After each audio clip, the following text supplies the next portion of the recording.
احادیث سے یہ بھی ثابت ہے، اور یہ صحیح احادیث سے ثابت ہے کہ مسجد اقصیٰ میں ایک وقت کی نماز پڑھنے کا ثواب 500 نمازوں کے برابر ہے۔ ہمارے محقق علماء نے، علامہ تقی الدین سبکی نے مختلف احادیث کا تقابلی جائزہ لے کر کہا ہے یہ سب سے مضبوط حدیث ہے مسجد اقصیٰ کے اندر پڑھی جانے والی نماز کے ثواب کے بارے میں۔ جو احادیث آئی ہیں ان میں یہ سب سے صحیح حدیث ہے۔ یہاں تک فرمایا اللہ کے رسول نے، میں پوری حدیث نہیں پڑھتا اختصار کی وجہ سے، اتنا حصہ اس کا آپ کو اس کا مفہوم سناتا ہوں کہ اللہ کے رسول نے یہ تک فرما دیا کہ جس کو صرف تھوڑی سی جگہ سرزمین فلسطین میں مل جائے، ایسی جگہ جہاں سے بیت المقدس کو وہ دیکھتا رہے، جہاں اس کی نظر میں رہے بیت المقدس، تو چاہیے کہ ایسی تھوڑی سی زمین حاصل کرے اور وہاں پڑاؤ ڈالے تاکہ صرف دیدار ہوتا رہے مسجد اقصیٰ کا۔ اللہ اکبر کبیرہ، کیا عجیب و غریب مقام ہے مسجد اقصیٰ کا۔ حضرت سلیمان علیہ السلام، حضرت عبداللہ ابن عمر سے روایت ہے، اور وہ یہ بیان کرتے ہیں کہ اللہ کے رسول سے انہوں نے خود سنا کہ جب حضرت سلیمان علیہ السلام بیت المقدس کی تعمیر سے فارغ ہوئے تو انہوں نے 3 دعائیں مانگی تھیں کہ اللہ مجھے ایسی حکومت دے دیجئے جو حکومت آپ کی منشا کے مطابق ہو،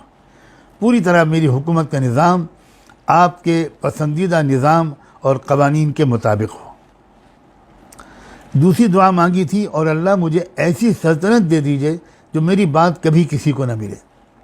اور تیسری دعا مانگی تھی کہ اللہ ایک ایسی قبولیت دے دیجئے اس مسجد اقصیٰ کو کہ جو شخص بھی اس میں نماز پڑھ لے، اور وہ صرف نماز پڑھنے کے لیے سے یہاں آئے اور کوئی مقصد اس کے سفر کا نہ ہو، اور یہاں آ کر نماز پڑھ کے وہ چلا جائے، تو وہ اس طرح اپنی گناہوں سے اسی وقت نکل جائے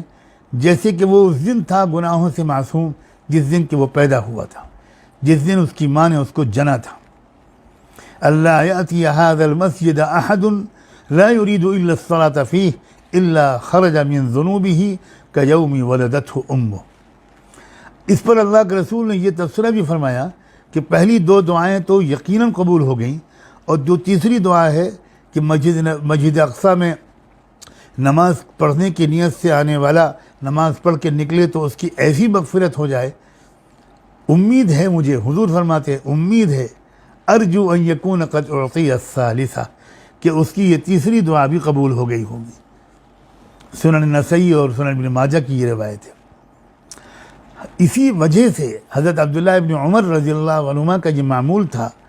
کہ وہ حجاز سے سفر کر کے مسجد نبوی میں آتے، مسجد اقصیٰ میں آتے، اور مسجد اقصیٰ میں آ کر نماز پڑھتے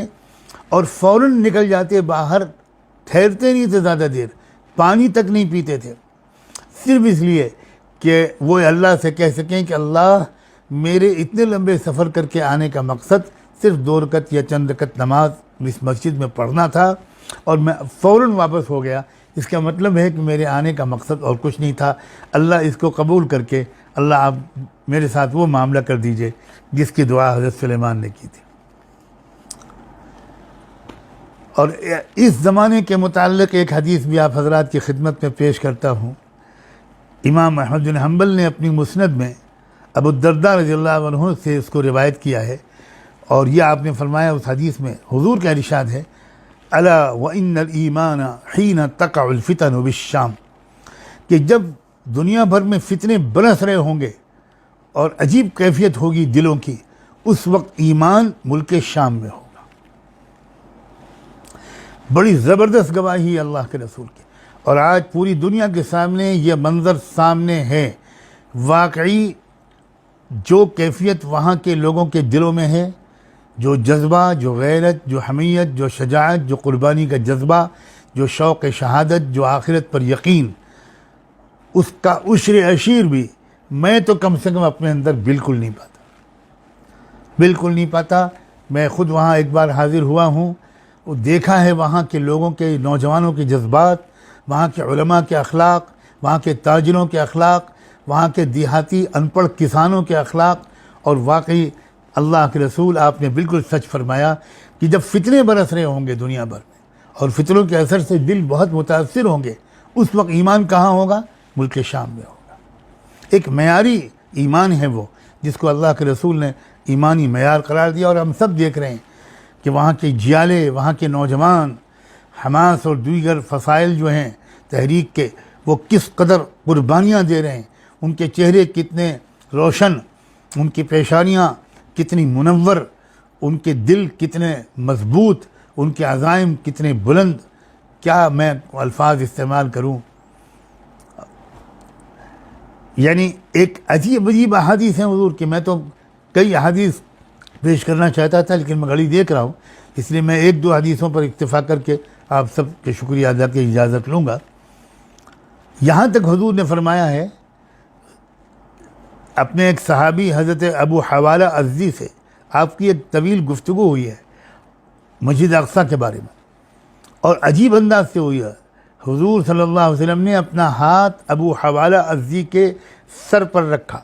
اور ہاتھ سر پر رکھ کر کے جملہ ارشاد فرمایا، اس کا ایک آخری حصہ بیان کر رہا ہوں آپ کی اس حدیث کا، کہ جب تم دیکھنا کہ اسلامی خلافت مقدس سرزمین میں سمٹ گئی ہے تو تم یقین کر لینا کہ زلزلوں، آفتوں اور بڑی آزمائشوں کا وقت آ چکا ہے،